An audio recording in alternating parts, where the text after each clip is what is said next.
Naoya Inoue has inked a deal to fight MJ in September, defending all of his super bantamweight belts for a 5th time.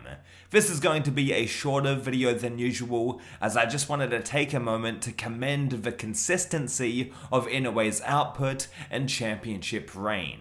He's already fought twice this year against Kim Ye-jun and Ramon Cardenas. In both of those fights, Inoue was defending his undisputed status, and he managed to knock out the pair of them. Most fighters and champions who have accomplished what Inoue has accomplished will coast, will pick up the easy paychecks. Not Inoue. 3 times a year, fighting still, defending his undisputed status, proposing to go up in weight yet again, trying to get undisputed in 3 different weight classes.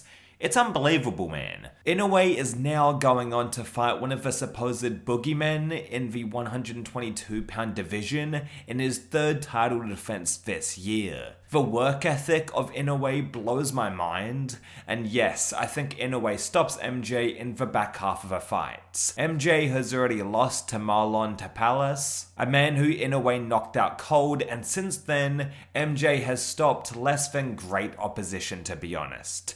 Inoue's strength of schedule is better, and Inoue's skills are just unmatched in the super bantamweight division, and while his continued undisputed title defenses is nothing to sneeze at, incredible pound for pound number 1 stuff, super impressive, I cannot wait until he moves up again and gives the featherweight champion something to worry about. In my opinion, there's way more exciting fights that Inoue's team can make at 126, and it would also improve the quality of the featherweight division. The 126-pound weight class has kinda stagnated, with none of the champions seeking unification bouts, and are obviously waiting for Inoue to move up so they can line up a big money title fight with him. The title holders at featherweight are comfortable taking on their mandatory title challenges before the monster sets foot in their division. It's clear they all want a shot at beating Inoue because that would ironically add to their legacy way more than being a world champion. Also, even with Inoue not being the most popular boxer in the world, he is still a recognizable name in the sport and will generate a pretty sizable amount of money for anyone he fights. So the featherweight champs are waiting for that too, I'd imagine.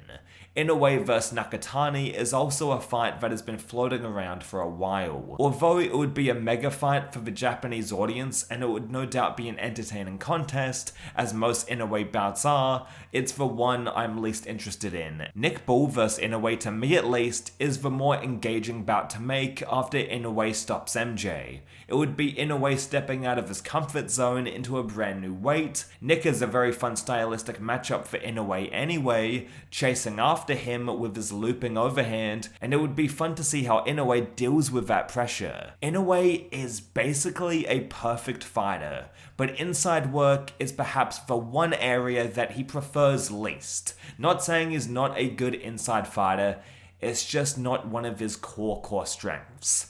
Nick Bull, as the shorter man, will no doubt try to close the distance and roughhouse Inoue, and even though I think Inoue is too skilled and will punish Nick coming in, I find the fight, at least stylistically, to be more interesting than the other fights mentioned.